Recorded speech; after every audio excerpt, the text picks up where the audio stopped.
Welcome, members of the Plato Society, ladies and gentlemen, and guests of the Plato Society, to the Arthur Milhaupt Colloquium, which is the first colloquium each year of Plato's fiscal year, beginning July 1, and this is that occasion. My name is Jack Samet. I'm the Vice President, President-elect of Plato, and our President, Sam Pryor, is not here. He's at a niece's wedding in Colorado. So he's having an amazing time there, and we will have an amazing time here listening and learning about the Supreme Court from an amazing speaker. Arthur Milhaupt, who was a key founder of the Plato Society, was a successful contractor. He retired early in life. He became involved with the UCLA Extension program. He was the one who envisioned small, congenial study discussion groups, which we at Plato, of course, call SDGs. These groups are designed and led by members. He was sort of one of the original founders of that concept. He helped found Plato. He donated time and money to support Plato, and he was the president of Plato the first 2 years of its existence. The Plato Society of Los Angeles, which was created in 1980, was at that time part of the UCLA Extension program.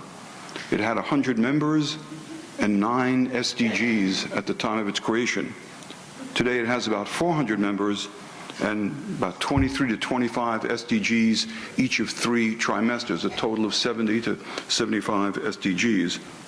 Plato has an annual retreat, has local day trips abroad, this year to Croatia, newsletters, colloquiums such as this, and many other varied and interesting activities managed by members, energetically pursued. To those of you, both members and non-members of Plato, who would like to learn more about Plato, you can look us up on Wikipedia under the Plato Society of Los Angeles, and you'll see a nice description of the founding and history and activities of Plato. We have a large audience today, not quite standing room only, but if you have difficulty hearing the proceedings, hope you don't, or if there is a portion of the proceedings that you want to review and you want to reflect further upon, which may occur, the proceedings will be available on tape on YouTube as of tomorrow morning under the title, Chemerinsky, An Amazing Time. And without further ado, to move our process, and now as you make our inexorable progress to hearing from our featured speaker, I'd like to introduce the man who will introduce him, Jay Rakow, chairman of our colloquium committee. Jay?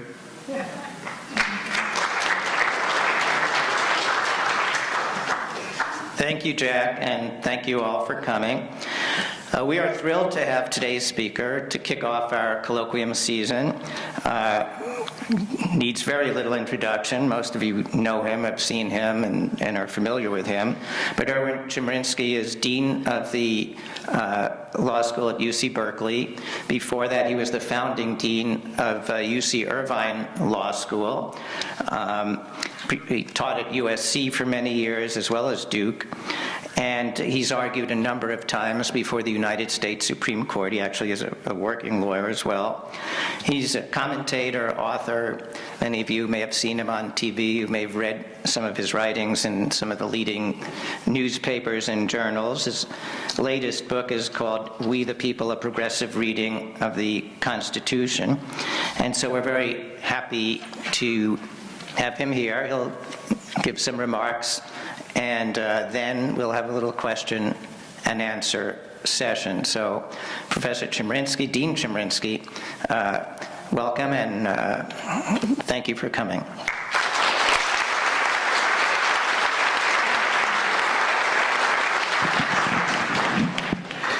Thank you so much for the kind introduction and the warm welcome. It's truly an honor and a great pleasure to be with you.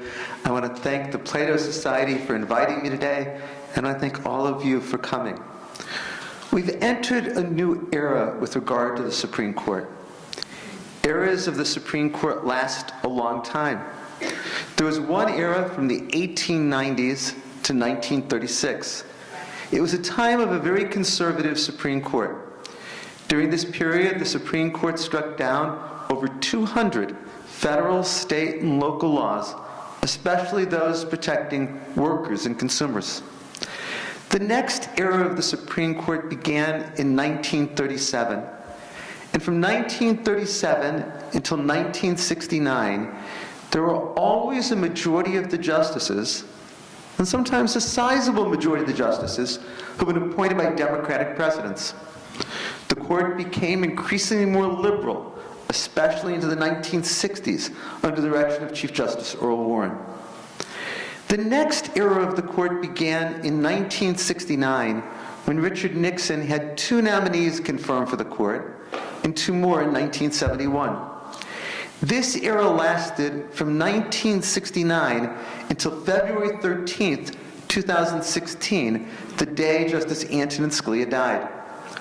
From 1969 until February 13th, 2016, there were always at least 5 justices, and sometimes as many as 8 justices who had been appointed by Republican presidents. But when Justice Scalia passed away, then there were 4 justices on the court appointed by Republican presidents and 4 appointed by Democratic presidents. As you know, President Barack Obama nominated the Chief Judge of the United States Court of Appeals for the District of Columbia Circuit, Merrick Garland, for the court. Chief Judge Garland had impeccable qualifications. He had served longer as a federal Court of Appeals judge than any Supreme Court nominee in history. I also have to disclose that I've known Merrick Garland since we were in high school. We were competitor high school debaters in the Chicago area. We also went to law school together. He was a year ahead of me in law school. The morning President Obama nominated him, one of my sons called me and said, "You know him. What do you think of him?" And I said, "He's truly a brilliant, decent person." And I said to my son, "Look at it this way.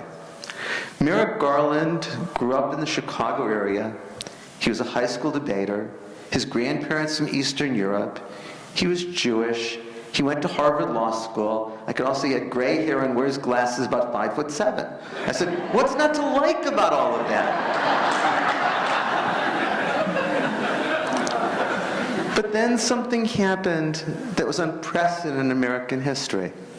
The United States Senate said it would hold no hearings, it would have no vote on the nomination of Merrick Garland to be an Associate Justice on the United States Supreme Court.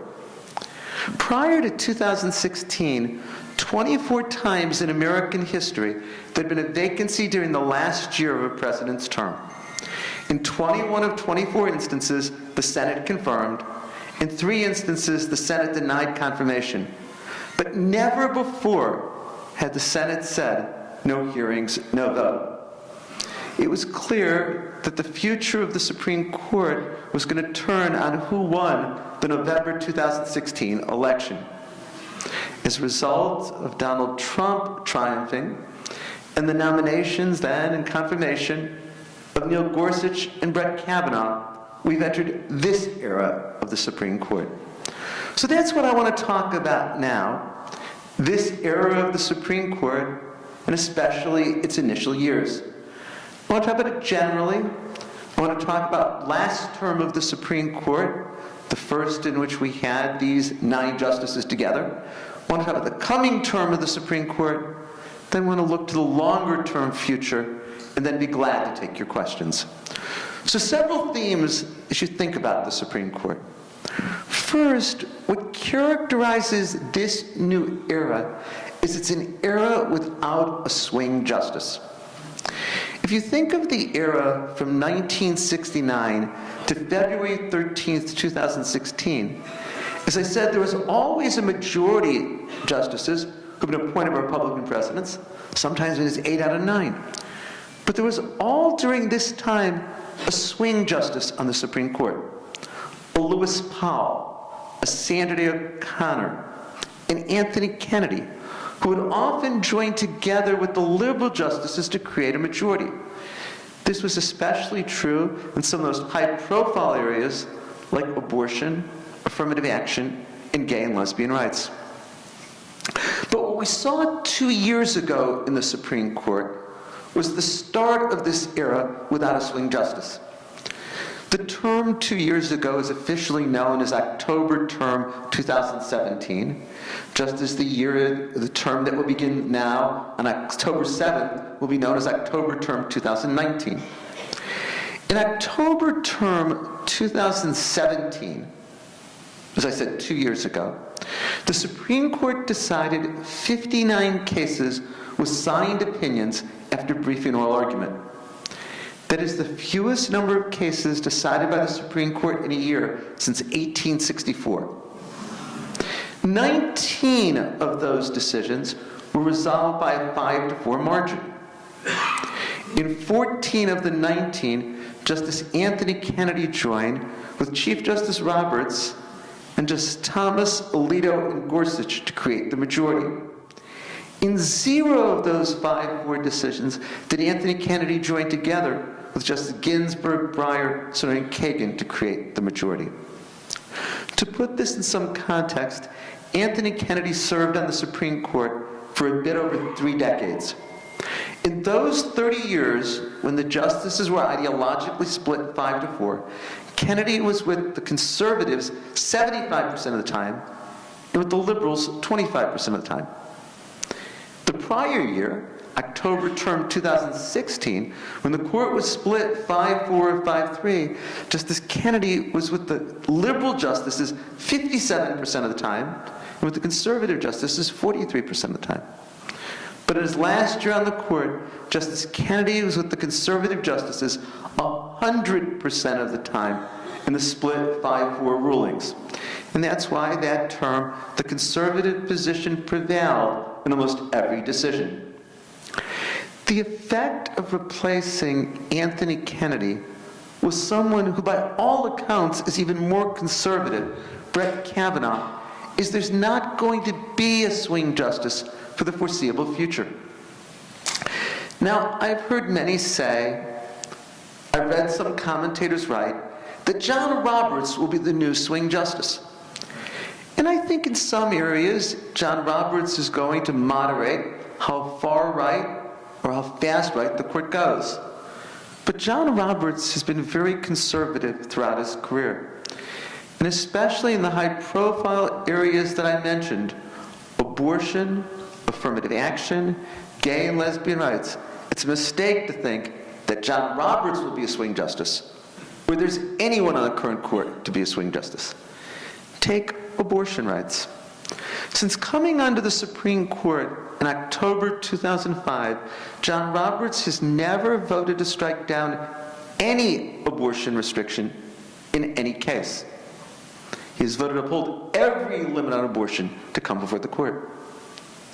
I believe that there are now 5 justices on the Supreme Court who will either effectively or explicitly overrule Roe v. Wade.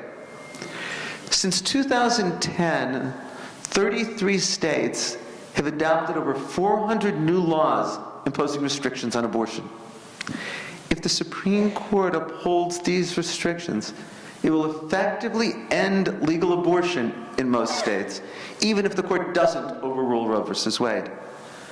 But I think there are 5 justices on the current court, Roberts, Thomas, Alito, Gorsuch, and Kavanaugh, who will vote to overrule Roe v. Wade and do so explicitly at some point.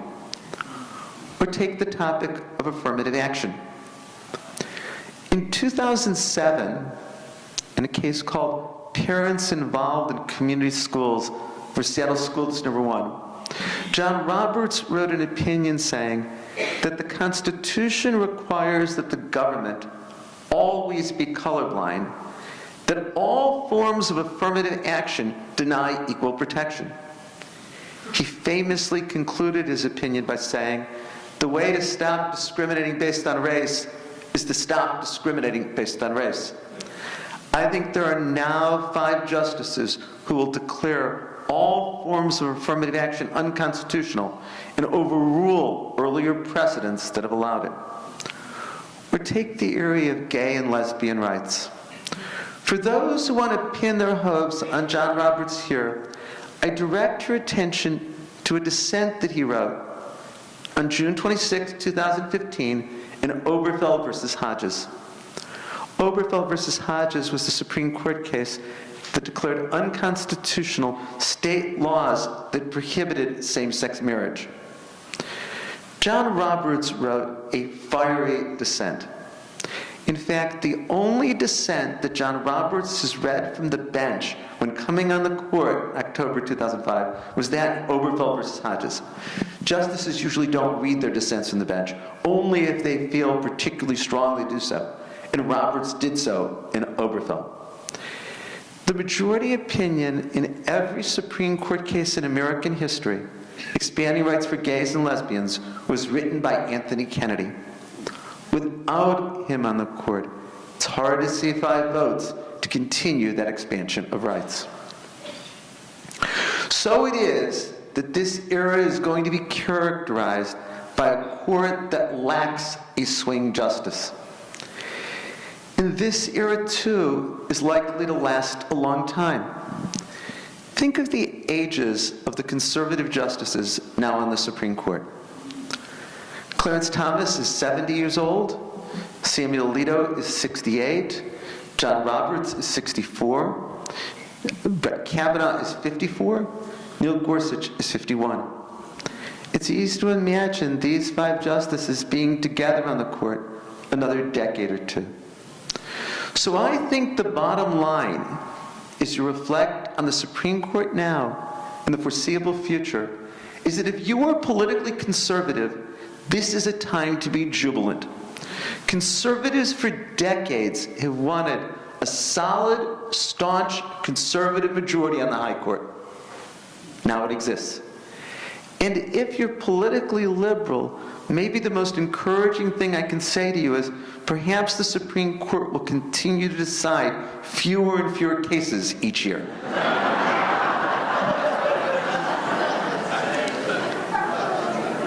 My second observation is about last term of the Supreme Court.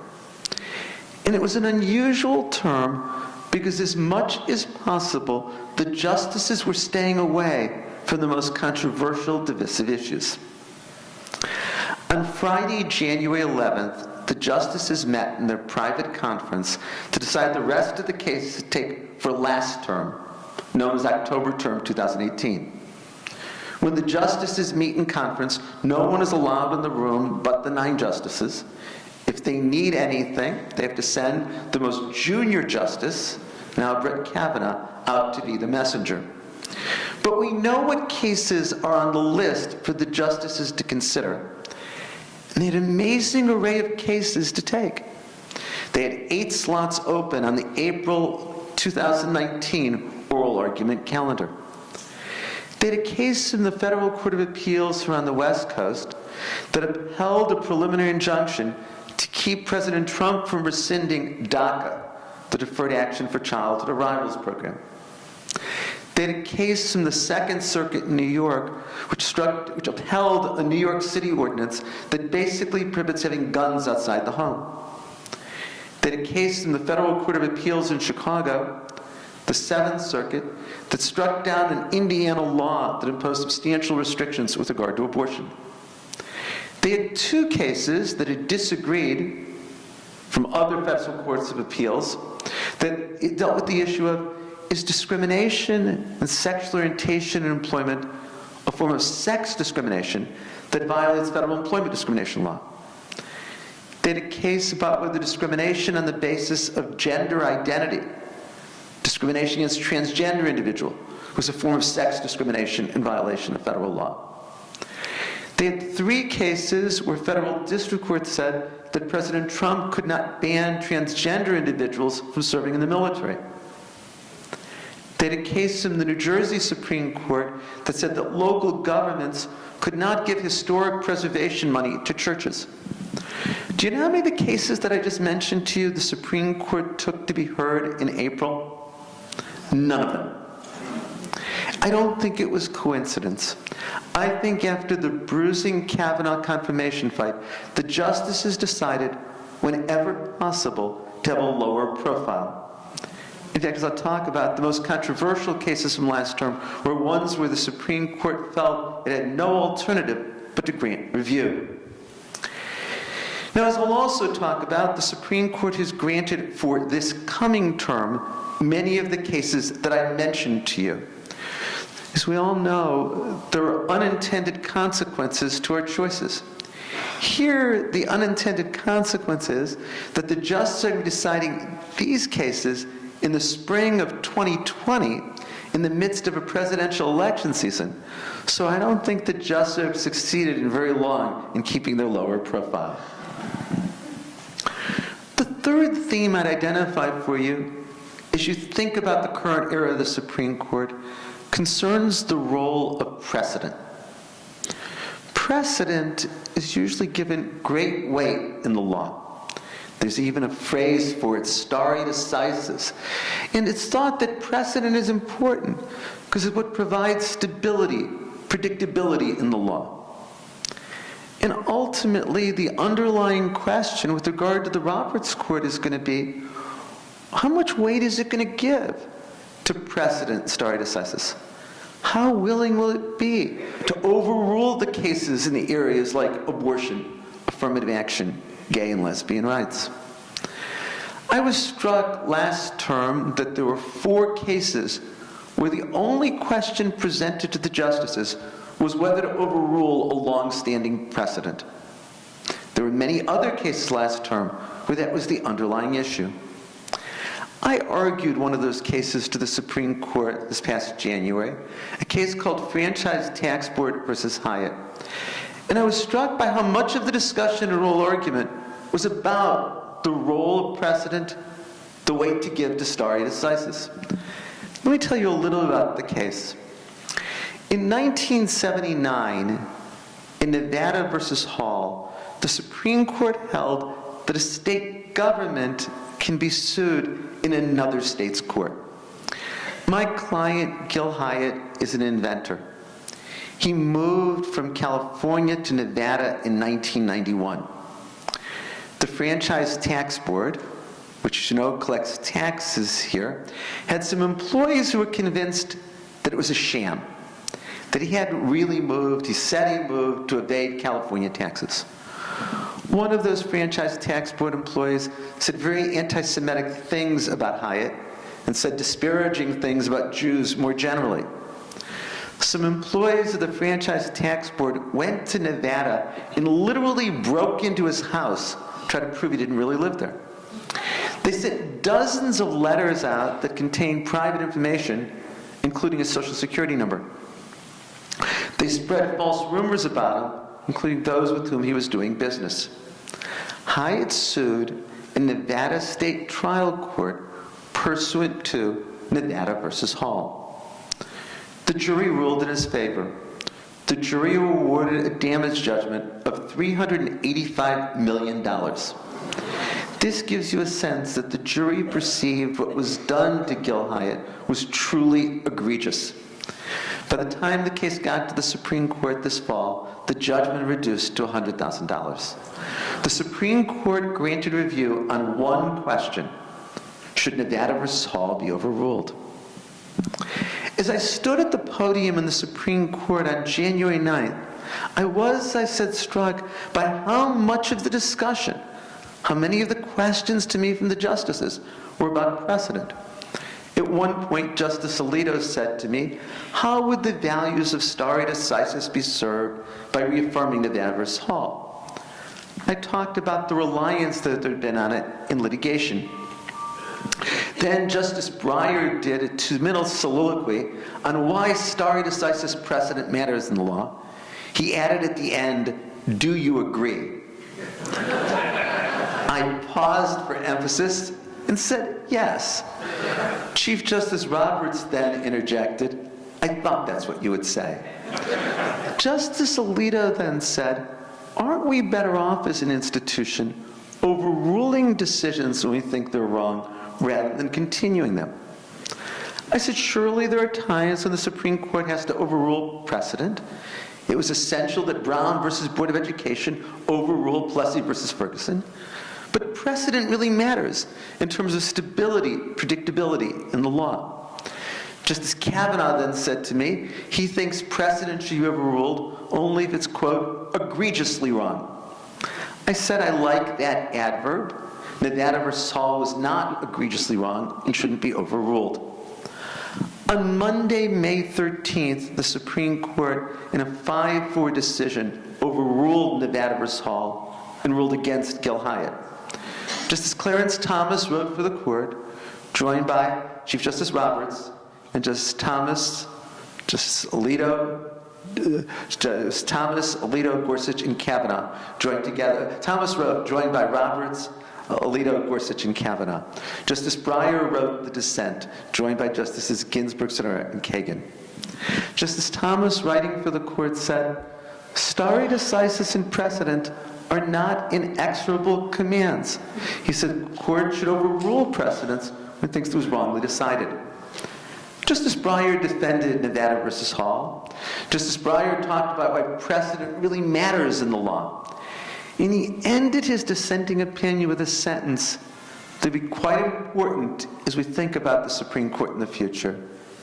He ended by saying, "One can only wonder what other Supreme Court precedents are likely to be overruled in the future." Fourth theme with regard to last term concerns the individual justices. What did we learn in the last year about some of the justices on the court? And what does that then tell us for the future? Well, I think we clearly saw that this is the John Roberts Court. I remember in the summer and fall of 2016 having conversations with many people of what was it going to be like if Hillary Clinton was elected, if Merrick Garland was confirmed, and John Roberts found himself in dissent in some of the most important cases under the Roberts Court. But that's obviously not what happened. If you look at the non-unanimous decisions last term, John Roberts was in the majority more than any other justice. If you look at the 5-4 decisions, John Roberts wrote the majority opinion in 36% of them, more than any other justice.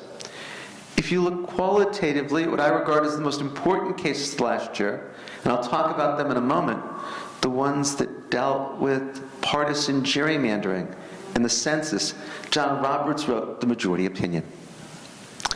Another thing we learned last term is that Clarence Thomas has set himself out as the most radical justice on a conservative bench. He repeatedly last year called for the overruling of long-standing, even canonical precedents. Let me give you examples. In Garza versus Idaho, Justice Thomas called for the overruling of Gideon versus Wainwright in Powell versus Alabama.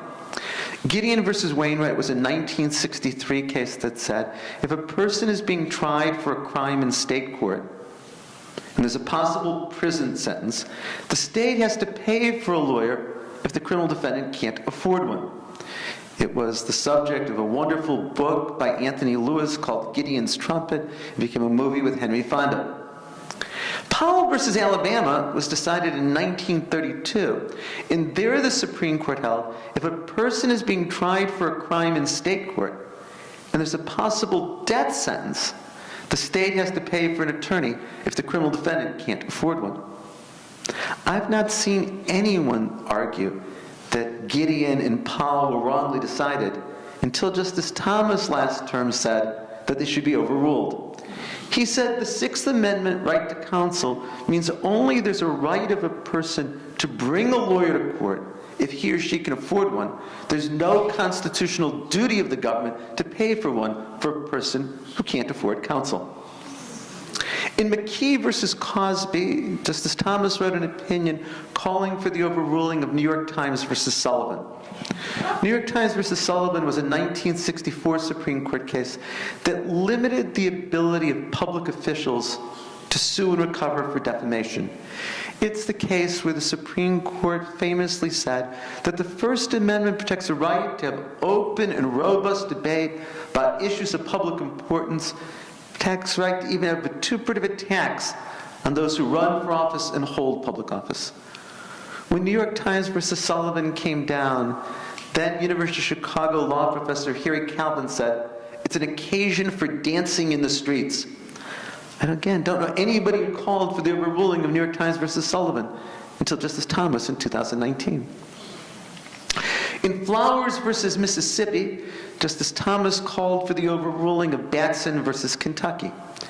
Batson was a case in 1986 that says that prosecutors can't exercise peremptory challenges based on race. A peremptory challenge is where a lawyer can excuse a prospective juror without having to give a reason. And the Supreme Court said, but the reason can't be the race of the prospective juror. In Flowers versus Mississippi, Curtis Flowers had been tried 6 times in Mississippi for the same murders. The first 3 trials ended in convictions, but were overturned on appeal. The 4th and 5th trials ended in mistrial. The 6th trial ended in conviction. The same prosecutor handled all 6 of those cases, Doug Evans. And over the 6 trials, 42 prospective African Americans were questioned in the voir dire process to question their prospective jurors. And Evans struck 41 of 42 African American prospective jurors. And the Supreme Court held this is unconstitutional. But Justice Thomas dissented and said Batson versus Kentucky should be overruled.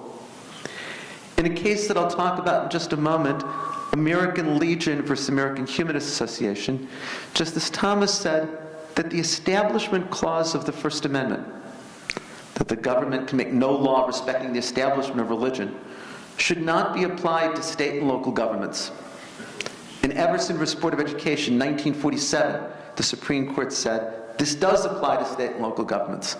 No justice since, except for Clarence Thomas, has said, this doesn't apply to state and local governments. This means a state could declare an official religion, a state could require religious participation, and there'd be no constitutional limit.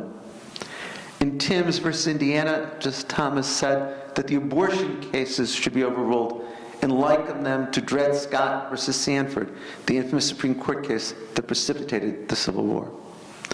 As I said, I can think of no year in all of Supreme Court history where one justice so frequently called for the overruling of so many long-standing precedents.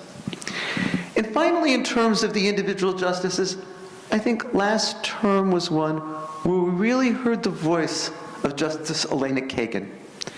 She wrote several blistering dissents. She wrote some of the most important majority opinions.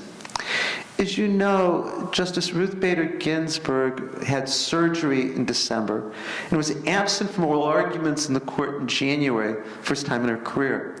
Justice Ginsburg wrote only 6 majority opinions last term, the fewest of any justice, and she wrote many fewer dissenting opinions than usual. I think Justice Kagan has now taken up that mantle of being a powerful liberal voice on the court. So let me then move to a 5th thought about the court, and again focusing on last term. What were the most important decisions of last term, and what are they going to mean for our society and people's rights? And I told you already that the court last year, to a large extent, stayed away from the most controversial and divisive issues. But there are 3 cases from last term that you should know about. The first involves partisan gerrymandering. And the case was Rucho versus North Carolina.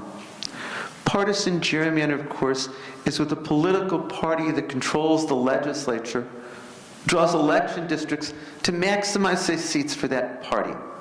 It's where, say, a Republican-controlled state legislature draws election districts to maximize seats for Republicans. It's where a Democratic-controlled city council draws city council districts to maximize their seats for Democrats. Partisan gerrymandering is nothing new. It takes its name from a governor of Massachusetts early in American history, Elbridge Gerry, who engaged in the practice. But what's changed is, because of sophisticated computer programs, it's possible for the government to engage in partisan gerrymandering with far more precision than ever before. Think of the facts of Rucho versus Common Cause. It comes from North Carolina. North Carolina is basically a purple state. It went for Obama in 2008, Romney in 2012, Trump in 2016. But always it was a 51-49 or 52-48 margin. Republicans got control of both houses of the North Carolina state legislature and immediately engaged in redistricting. The result was, at the next election, Republicans controlled a supermajority of both houses of the North Carolina legislature. They then set out to redraw congressional districts. In a written report, they said their goal was to draw districts so Republicans controlled 10 of 13 seats in the United States House of Representatives out of North Carolina. The report was candid.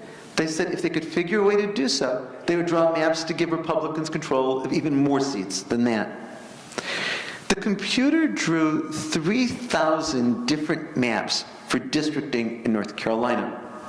They chose the one that maximized the chances that Republicans would control 10 of 13 seats. It worked. In the November 2016 election, statewide, Republicans and Democrats got the same number of votes cast for congressional candidates. But Republicans had controlled and won 10 of 13 races. A 3-judge federal district court declared this unconstitutional. It's an unusual legal procedure. It's required by the Voting Rights Act. These 3 judges said that this was a denial of equal protection, vote dilution, and it was a violation of the 14th Amendment. In one of the rare instances where the Supreme Court is by law required to hear a case, and there's a 3-judge federal court. So as much as it wanted to avoid controversial issues, the Supreme Court couldn't duck this one. On Thursday, June 27, 2019, in a 5-4 decision, the Supreme Court held that federal courts cannot hear challenges to partisan gerrymandering. Chief Justice Roberts wrote for the court, joined by Justices Thomas, Alito, Gorsuch, and Kavanaugh. Justice Kagan wrote a blistering dissent, joined by Justices Ginsburg, Sotomayor, and Breyer. Chief Justice Roberts said, federal courts can't hear cases unless there's clear, judicially discoverable and manageable standards. He said, the question with regard to partisan gerrymandering is what's too much use of politics in drawing election districts? He said, we, the courts, don't have any way of deciding what's too much, so we have to stay out of this. He said, we can leave this to the political process of the states. If states want to, like California has, there can be independent districting commissions. It says state courts can find and violate state constitutions, but there cannot be challenges to partisan gerrymandering in federal court. Justice Kagan, as I said, wrote a vehement dissent. She began by saying, none of the 9 justices deny that partisan gerrymandering violates the Constitution. Said none of the 9 justices deny that partisan gerrymandering is at odds with our democratic system. She said it's supposed to be that voters choose elected officials. Partisan gerrymandering means that it's elected officials who are choosing the voters. She said, we can come up with standards here. Courts come up with standards all the time. When there was malapportionment of legislatures, courts invented the rule, 1 person, 1 vote, that all districts for a legislature have to have the same in population. She said we should just focus on the purpose in districting, the effect in districting, the causation to harm, and that's what courts usually do. She said this isn't a place where we can trust the political process. She said those legislators who benefit from partisan gerrymandering aren't about to abolish the practice and put themselves out of office. What this means is that after the 2020 census, when redistricting occurs all over the country, legislators will be able to engage in partisan gerrymandering with impunity, knowing there's no chance of a federal court challenge. The second case I wanted to tell you about from last year is one I already mentioned. It's American Legion versus American Humanist Association. It involves a 40-foot cross that's on public property at a busy intersection in Prince George County, Maryland. And the American Human Association brought a challenge saying that to have such a prominently displayed religious symbol on government property violates the Establishment Clause of the First Amendment. It's an impermissible establishment of religion. And the Federal Court of Appeals, the United States Court of Appeals for the Fourth Circuit in Richmond, agreed. It said a cross is a quintessential Christian religious symbol. To have it by itself, 40 feet high, at a busy intersection, violates the First Amendment. The Supreme Court reversed, and the Supreme Court said this doesn't violate the Constitution. Interestingly, it was a 7-2 decision. Here, Justice Alito wrote for the court. Only Justice Ginsburg and Sotomayor dissented. But I think the case is going to have much broader implications for the future than just allowing this cross in Prince George County, Maryland. Over the last several decades, the justices have been split by 3 different views concerning when the government violates the Establishment Clause. None until now has had a majority. One view that the liberal justices have taken is that the Establishment Clause, in the words of Thomas Jefferson, was about creating a wall that separates church and state. For the liberal justices, religious symbols don't belong on government property, period. Individuals can put religious symbols on their lawns, businesses can put it up on their property, but the government should be secular. It shouldn't have religious symbols displayed. On the other hand, the conservative justices took a very different view. Theirs says we have to accommodate religion into government and government support of religion. Their view is that the government violates the Establishment Clause only if it coerces religious participation or only if in getting benefits it discriminates among religions. For these justices, no religious symbol on government property will ever violate the First Amendment. But then there was a middle position. It was initially articulated by Justice Sandra Day O'Connor. She said the government can't endorse religion or a particular religion. So for her, the question as to any symbol is, should it be regarded as an endorsement of a religion or of a particular religion? I saw the importance of this in a case that I argued in the Supreme Court in 2005, Van Orden versus Perry. It involves a 6-foot-high, 3-foot-wide, 10 Commandments monument that sits exactly at the corner in the Texas State Capitol and the Texas Supreme Court in Austin, Texas. I was representing Thomas Van Orden, the challenger. As I approached writing the briefs in the case and preparing for oral argument, I knew there were 4 justices whose vote I couldn't possibly get: Chief Justice Rehnquist and Justice Scalia, Kennedy, and Thomas. They take that accommodationist position. They think the Establishment Clause is violated only if the government coerces religious participation or discriminates among religions in giving benefits. I knew for them, no religious symbol on government property would ever be unconstitutional.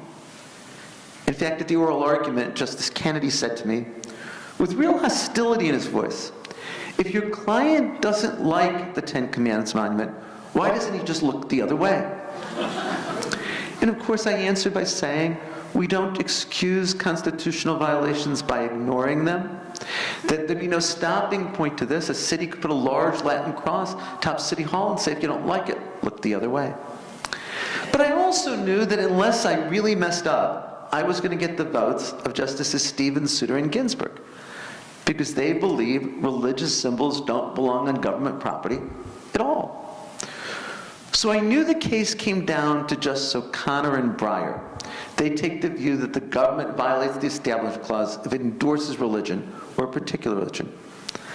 I mistakenly thought that the case was going to come down to Justice Sandra Day O'Connor. I made my brief a shameless attempt to pander to Justice O'Connor. If I could have, I would have put Sandra Day O'Connor's picture on the front of my brief. The week before oral argument, a reporter called me and said, "You cite Justice O'Connor 23 times in your brief." And I said, "So?" Well, I got Justice O'Connor's vote, but lost 5-4, with Justice Breyer joining the conservatives. He said he didn't believe this monument was an endorsement of religion. He said it had been there since 1961 and no one had complained until Thomas Van Orden. He said it wasn't paid for by the state of Texas. It was actually paid for by Cecil B. DeMille in promoting his movie, The Ten Commandments. And he said there's 20 other monuments on the Texas state capitol grounds. But what this reflects is the three different views of the Establishment Clause. Now, though, Allegheny County, the case from last term, the American Legion versus American Human Association, shows that there are 5 justices on the court who will take the accommodationist view. There are now 5 justices on the court, Roberts, Thomas, Alito, Gorsuch, and Kavanaugh, who will say that the government only violates the Establishment Clause if it coerces people to participate in religious activity, or in giving benefits it discriminates among religions. I think what we're going to see in the years ahead is a court that is going to allow far more government aid directly to religious institutions and far more of a religious presence in government activities. The third of the 3 cases I wanted to talk about from last term concerns the census and a question about citizenship on census forms. And the case is Department of Commerce versus New York. Through much of American history, the census form that went to everybody every 10 years included a question about citizenship. Then several decades ago, this was taken off the short census form that went to everybody, but still on the long census form that went to some people, there was a question about citizenship. A couple of decades ago, the question about citizenship was taken off even the long census forms.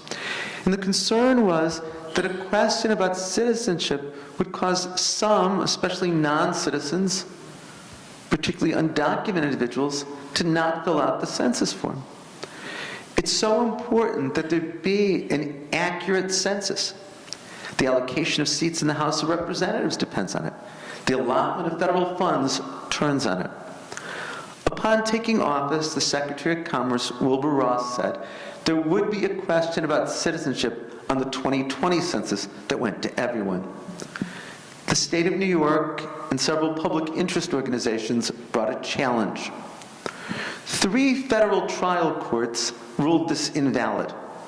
All 3 said that this violated federal administrative law principles because the government didn't have a good reason for change in practice. One federal court said this was unconstitutional because it would prevent an accurate enumeration of the population as required in the Constitution. On Thursday, June 27th, the Supreme Court, in a 5-4 decision, ruled against the Trump administration. Chief Justice Roberts wrote the opinion for the court here, drawn by Justices Ginsburg, Breyer, and Kagan. Now, if you read Chief Justice Roberts' opinion, for the first 3/4 of it, you think he's ruling in favor of the Trump administration. He says asking a question about citizenship doesn't violate the Constitution. He says it doesn't violate the Census Act. And then at the end he says, but the government violates federal administrative law principles by not having a sufficient justification. I remember when I read that on Thursday morning, June 27th, wondering, did he change his mind at some point? Had he originally decided to vote in favor of the Trump administration and then along the way reversed his position? Last Thursday on CNN.com, Joan Piskupic, who covers the Supreme Court, reported, based on her conversations with justices, that the initial vote was 5-4 in favor of the Commerce Department. And then sometime between the private conference and the release of opinion, John Roberts changed his mind. And the opinion very much reads that way. At the end of his opinion, John Roberts says, the government has to have a legitimate reason for changing its policy. He goes, here, the Commerce Department doesn't give us one. Initially, and he points this out, the Commerce Department went to the Department of Justice and said, would it help you if we asked a question about citizenship on the 2020 census? And the Justice Department said no. Then the Commerce Department went to the Department of Homeland Security and said, would it help you if we asked a question about citizenship on the census? And the Department of Homeland Security said, we don't need it. Then, according to Chief Justice Roberts, Wilbur Ross called the Attorney General, Jeff Sessions, said, really, wouldn't it help you if we asked a question about citizenship? And the Attorney General said, yes, it'll help us enforce the Voting Rights Act. But there was no evidence that would help enforce the Voting Rights Act. Chief Justice Roberts said this was just the Attorney General doing a favor for the Secretary of Commerce. Now, 4 justices, Breyer, Ginsburg, and Kagan, said this should end the matter. Chief Justice Roberts said, no, let's send it back to the Department of Commerce to give them a chance to come up with another reason. Now, there's an irony there. The court said there has to be a legitimate reason. It can't be a pretext, but Commerce Department, go come up with another reason. The Trump administration had told the Supreme Court that the matter had to be resolved by June 30th, 2019, to begin to print census forms. Case came down, as I said, June 27th. On Tuesday, July 2nd, attorneys for the United States Department of Justice told 2 federal judges, one in New York and one in Maryland, that the government wasn't going to try to add a question about citizenship. In fact, the Justice Department put out a press release that day saying it wasn't going to seek to add a question about citizenship. But that afternoon, President Trump issued a tweet saying, and I quote, fake news, we are going to get a question on citizenship on the 2020 census. For the next 6 days, there was much speculation in the media about how might President Trump try to do this in light of the Supreme Court's opinion. And then, on Monday, July 8th, the Trump administration announced it was not going to seek to add a question about citizenship on the 2020 census. So that issue is resolved, at least for this census, and we'll see what happens 10 years from now. So those are what I regard as the most important cases of the term, and what I think they're likely to mean for the future. My 6th thought with regard to this afternoon in the Supreme Court is, what about the coming term of the Supreme Court? I think this is going to be a truly blockbuster year in the Supreme Court. So many of the cases that the Supreme Court didn't take last term, they've taken for the coming term. Let me give you some examples.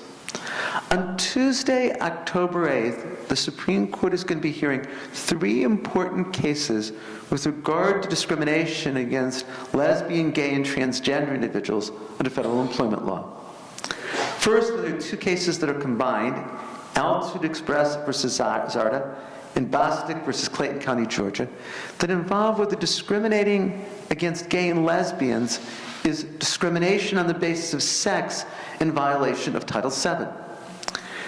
Prior to 1964, no federal law prohibited employers from discriminating based on race or sex or religion. The 1964 Civil Rights Act, one of the most important federal laws adopted in my lifetime, prohibits employers from discriminating based on race, sex, or religion. Is discrimination on the basis of sexual orientation a form of sex discrimination? I think the answer should be clearly yes. Let me give you an easy example. Imagine that there's an employee, Chris, who works for a company. And Chris, in emails with the boss, has constantly referred to Chris's husband. And the boss had just never met Chris in person. And when the boss met Chris for the first time, the boss was surprised that Chris is male. The boss had assumed that Chris was female, especially since Chris referred to a husband. Upon learning that Chris was male, the boss said, "It violates my principles to employ a gay person, you're fired." Chris says, "This is sex discrimination in violation of Title VII." Isn't it sex discrimination? If Chris was female, Chris would still have the job. The only reason Chris got fired was for being male. Isn't that the quintessential definition of what's sex discrimination?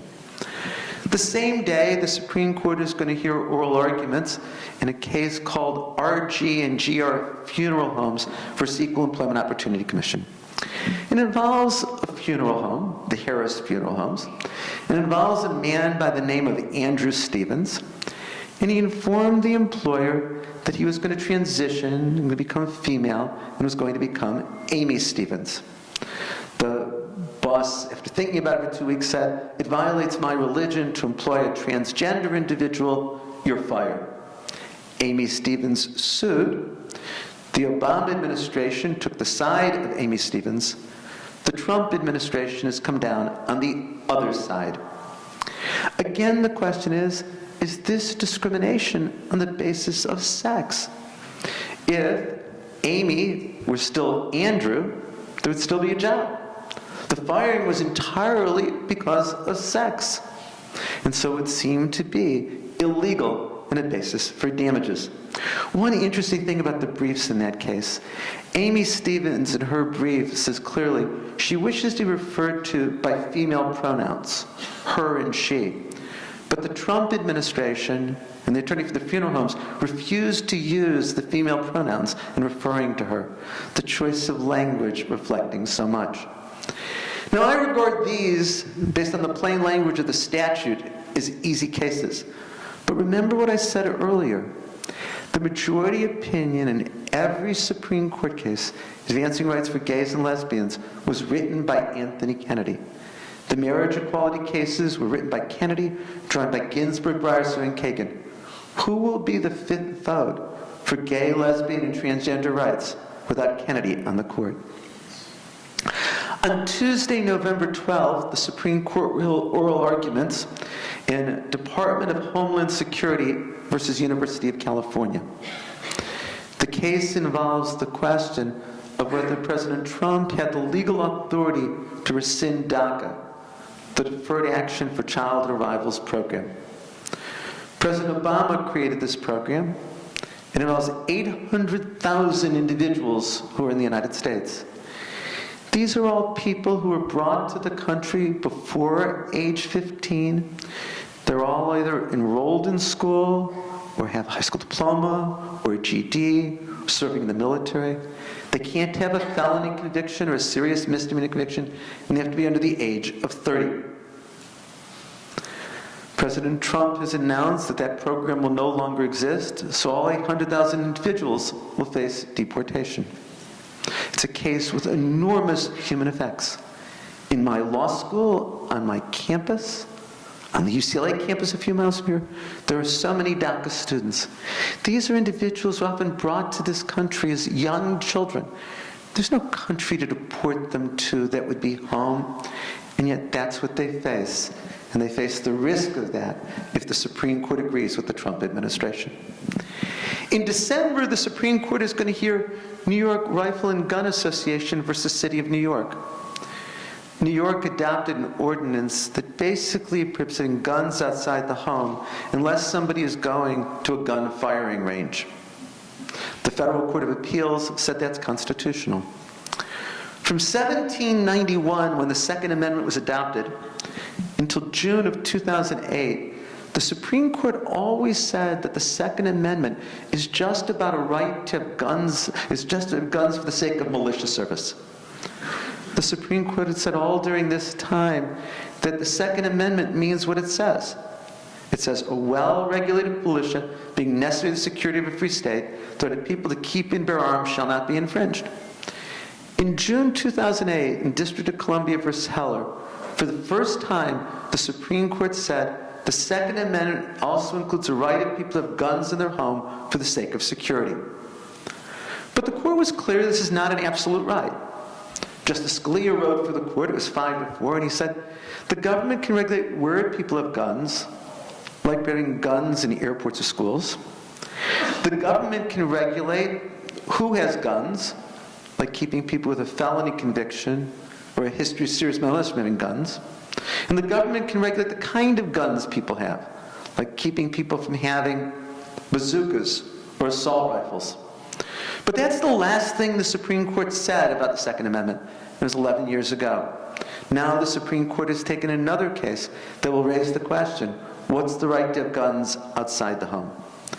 And one other case that I mentioned will be argued in January of 2020. It's Espinoza versus Montana Department of Revenue. Here's the issue. If the government chooses to give aid to to private secular schools, is it constitutionally required to give the same aid to parochial schools? The state of Montana adopted a tax credit system that could go to both secular and religious schools. The Montana Supreme Court said that it violated the Montana Constitution that prohibits the state of Montana from directly or indirectly aiding religion. The Supreme Court has granted review, and I think they're very well, likely 5 justices on the court now, to say it's not just the government may, if it wants to, give aid to parochial schools, but it's constitutionally required to give aid to parochial schools when it gives aid to secular schools. So that's what to look for, so far as we know, for this term of the court. 7th final observation about the court. What about the longer-term future of the Supreme Court? Did you know that since 1960, 78 years old is the average age which Supreme Court justices left the bench? As we're together today, there's 2 justices older than that. Ruth Bader Ginsburg turned 86 on March 15th.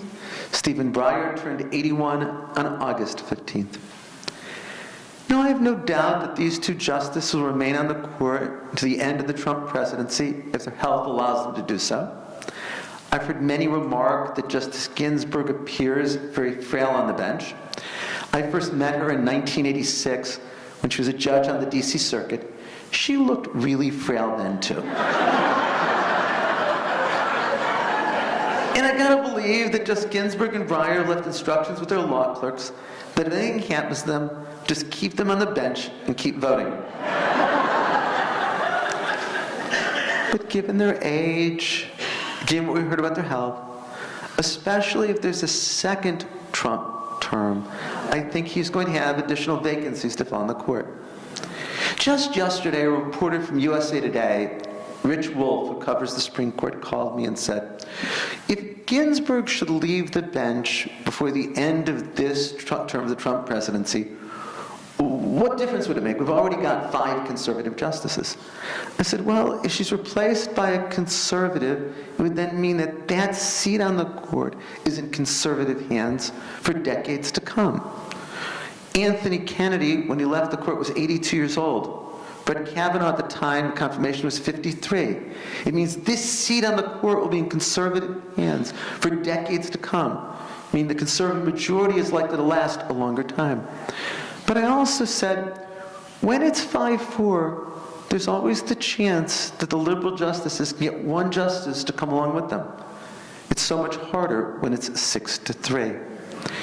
Rich Wolf then said to me, well, if there should be a vacancy in the next year, do you think that the Republican Senate will hold hearings, hold a vote, in light of what happened with regard to Merrick Garland? I said I'd like to believe that there's still shame, and they would follow what they said in 2016. But I believe that if there is a vacancy, so long as President Trump is in office in the Republican Senate, there'll be a nomination and a confirmation, even a very quick one. Let me just conclude by saying, I realize for those who are conservative, this is a very encouraging talk, and for those who are liberal, it's a very depressing talk. And for my students who are progressive, there's often the question from them of what to do in light of this. They're going out to practice at a time when it's not just the Supreme Court, but the lower federal courts are increasingly conservative. And what I say to them is, you really have only 2 choices. You can give up, or you can fight harder, which then means there's really just 1 choice. Progressives have to fight harder and better than ever before. And I say to my students that if you look at the sweep of American history, there's been tremendous advances with regard to equality and freedom. We still have an enormous way to go with regard to race in our society, but compare what it was in 1787 or 1868, even 1953, the year that I was born, when the South was still segregated by law. We still have an enormous way to go with regard to gender equality, but think of the advances there have been. Or think with regard to gay and lesbian rights. As recently as 2003, no state in the country allowed gay or lesbians to marry. And in 2015, it was a constitutional requirement for marriage equality in every jurisdiction. And so I say to my students that I think that the late Dr. Martin Luther King Jr. got it exactly right when he said, the sweep of the arc of the moral universe is long, and it bends towards justice. Thank you. Thank you. Thank you, Professor Chemerinsky.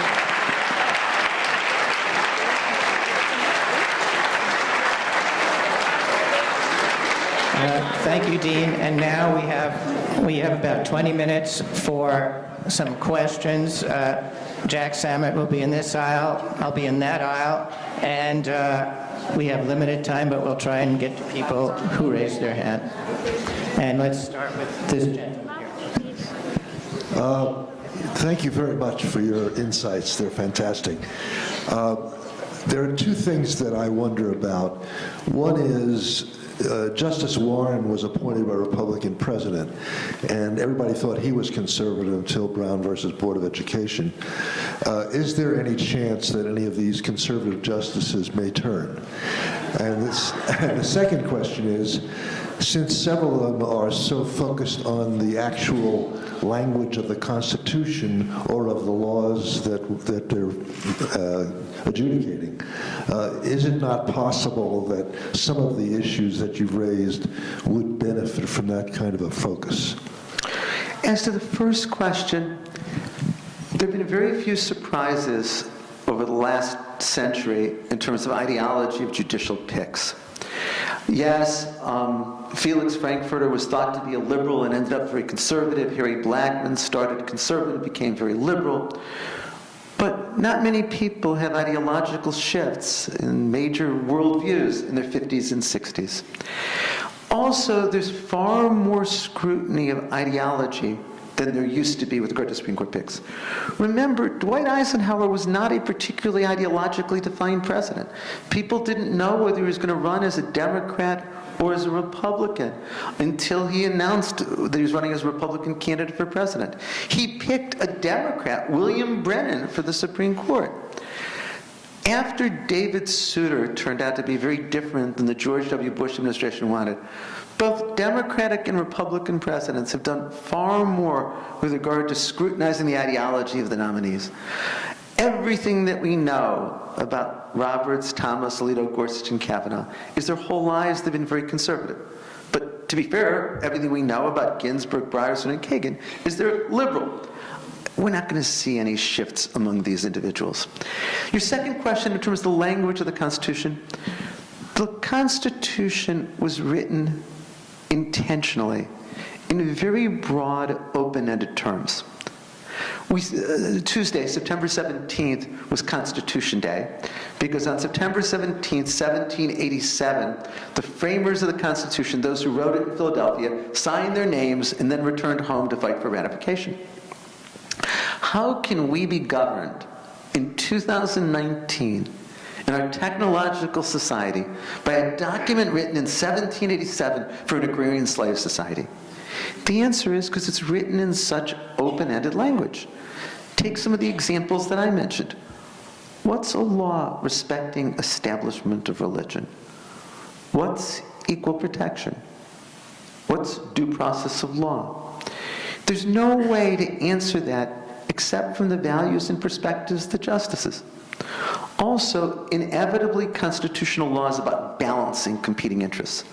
How that balancing is done is a reflection of the values and views of the justices. Justices Ginsburg and Scalia were dear friends, but on the opposite sides of almost every important case. It's not that one was smarter than the other. They're both brilliant individuals. It's not that one knew the Constitution better than the other. It's they started from very different places in their life experiences and ideology. Rarely can the answer to constitutional questions, especially those that come before the Supreme Court, be found in the language of the Constitution. You get to give the microphones. A quick one. Will anything happen with the new charges against Kavanaugh? Will that go anywhere? There will be a lot of media attention to these.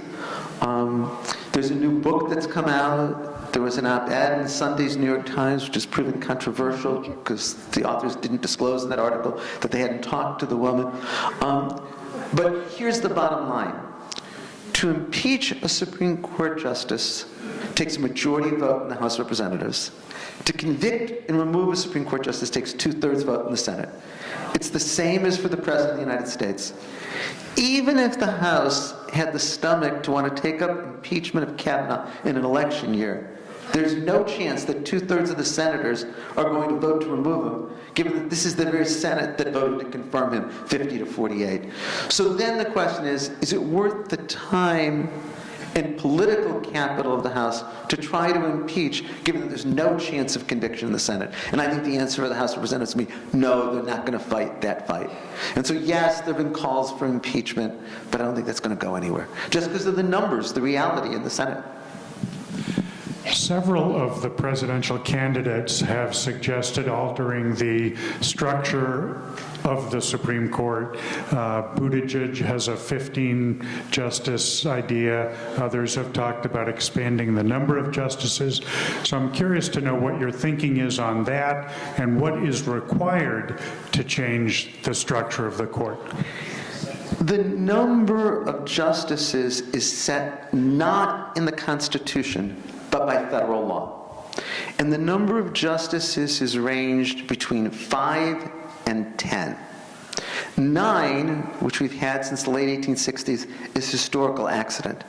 It was at 10, and they didn't want President Andrew Johnson to fill a vacancy on the court. Remember, Johnson was terribly unpopular. He was a senator from Tennessee who had been put on the ticket with Abraham Lincoln in 1864 as a unity measure, but his heart and soul was with the South. And he found himself president after the Lincoln assassination, presiding over Reconstruction. And Congress didn't want Andrew Johnson to fill a seat on the court, so it said the next time there's a vacancy on the court, we'll eliminate that seat. And it's been 9 ever since. Congress could, by statute, change the number of seats on the Supreme Court. They could make it 11 or 13 or 15.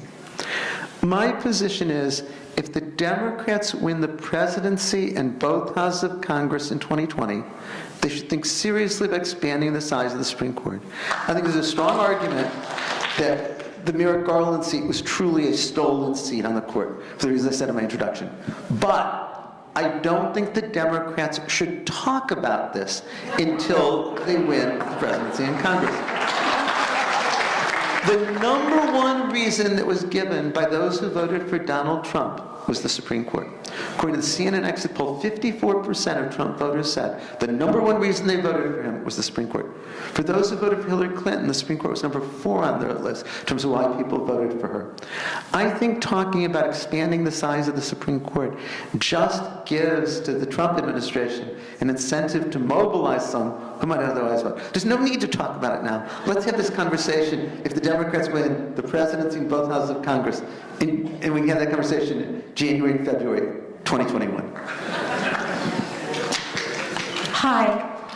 I have 2 questions. So we know that there are issues daily, yearly throughout this administration.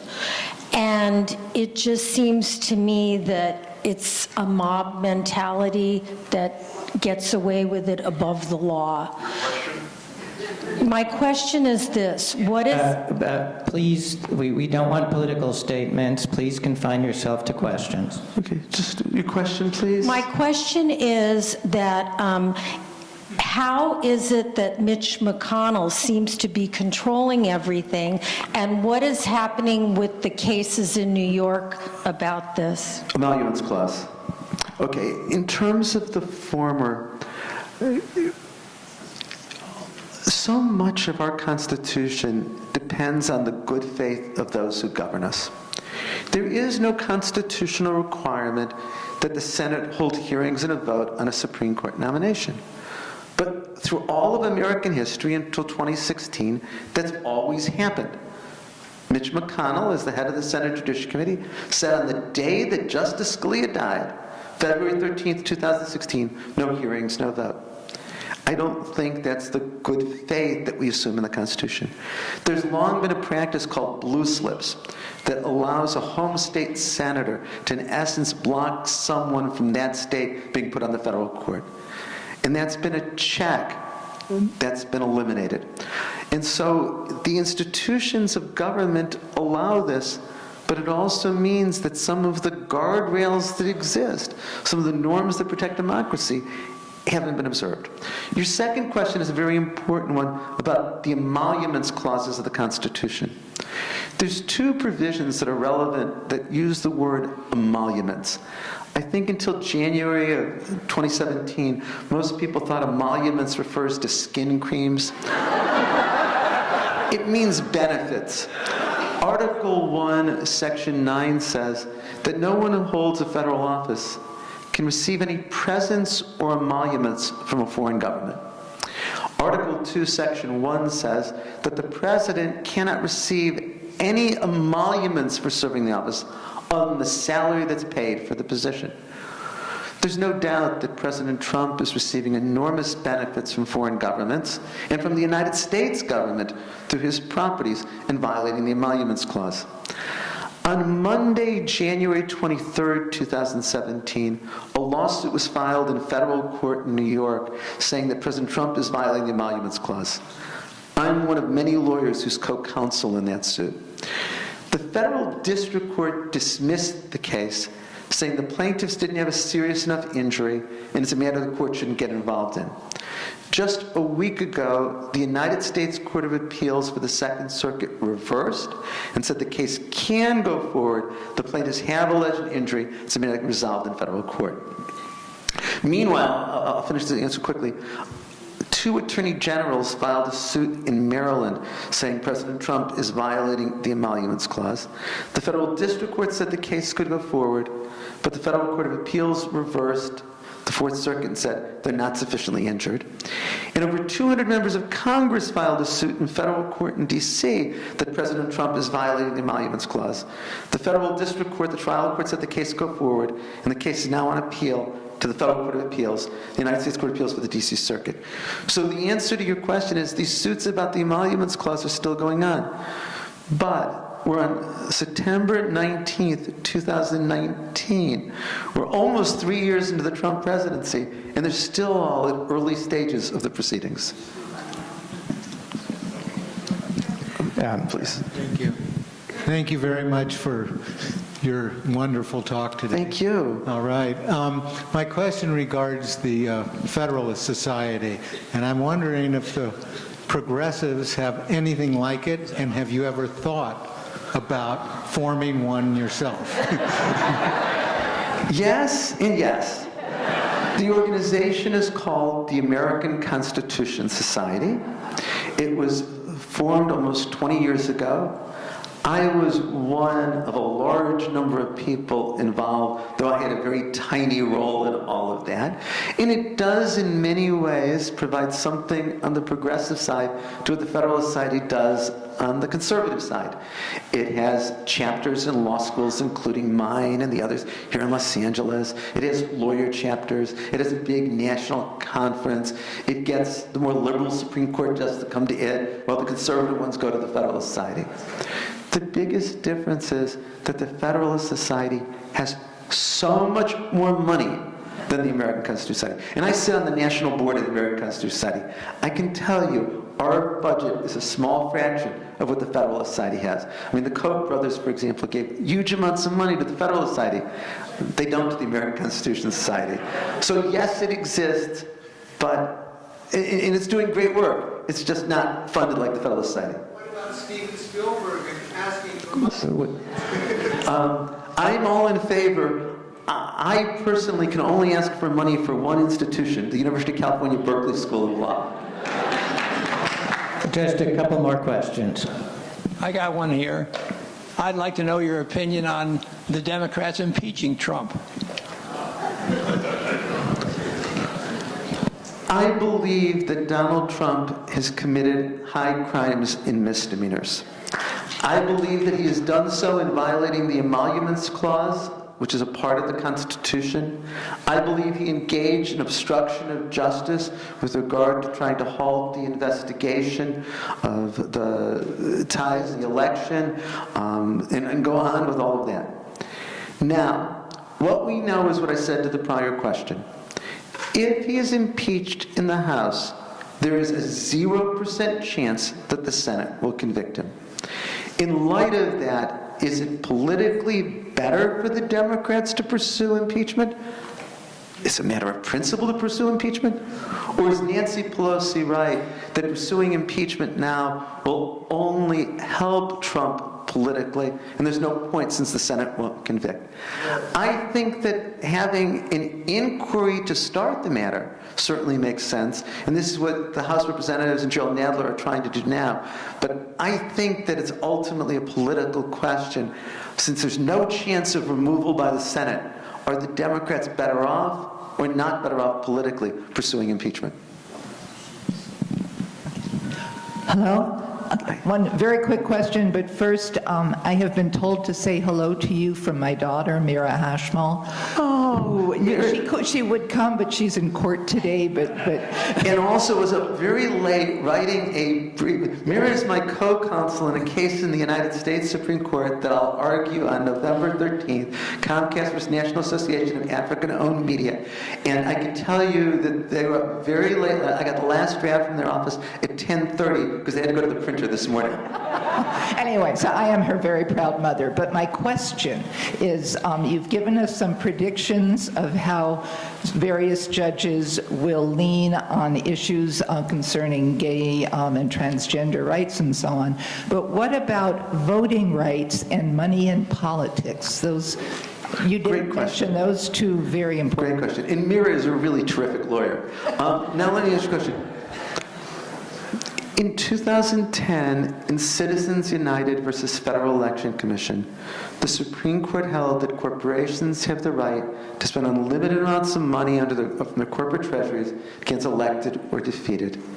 Justice Kennedy wrote, joined by Justices Roberts, Scalia, Thomas, and Alito. I see no chance that the 5 conservative justices now in the court will reconsider or overrule Citizens United. With regard to voting, one of the worst Supreme Court decisions in the last decade, though it didn't get as much media attention as Citizens United, was a case called Shelby County versus Holder from 2013. I said that the 1964 Civil Rights Act is one of the most important adopted in my lifetime. Well, I would put up there with it the 1965 Voting Rights Act. Section 2 prohibits state and local governments from the election practices that discriminate based on race. It allows lawsuits to enforce that. But those who wrote the law knew that southern states especially were constantly changing their election systems so as to get around the law. Do you know the arcade game Whack-A-Mole, where you knock it down in one place and it pops up in another? That's what Congress saw going on. A southern state would adopt a way of disenfranchising minority voters. It would be struck down, only to have another one pop up. So Congress added Section 5 of the Voting Rights Act that says for jurisdictions that have a history of race discrimination in voting, they have to get pre-approval from the Attorney General before significant change to their election system. This provision had been enormously successful. It was scheduled to expire in 2007. Congress held over a dozen hearings. It put together a legislative record of over 16,000 pages, showing that Section 5 of the Voting Rights Act was still necessary. It passed overwhelmingly, 98-0 in the Senate. There were only 33 no votes in the House of Representatives. Could you imagine today anything be 98-0, only 33 no votes? President George W. Bush signed the extension into law. In Shelby County versus Holder, the Supreme Court declared it unconstitutional, 5-4. Chief Justice Roberts said, Congress under the Constitution can't treat some states differently from other states. But there's nowhere in the Constitution that says so. I don't believe in following the original intent of the framers, but the same Congress that ratified the 14th Amendment also voted to impose military rule over southern states through Reconstruction. and obviously believed they could treat some states differently than others. As soon as the court did this, states like Texas and North Carolina immediately put into effect things that the Attorney General had denied preclearance for. Striking this down is going to make it so much more difficult to deal with race discrimination in voting. And it could very well be that the outcome of the 2020 election for president, for senators, for governor, will turn on the disenfranchised minority voters. I think there's strong evidence that the 2016, the most recent election for the governor of Georgia, where Stacey Abrams lost, was all about voter suppression. So it's a huge, important issue, and it should be nonpartisan. We all should want to make sure that everybody gets to vote. I think we have time for one more question.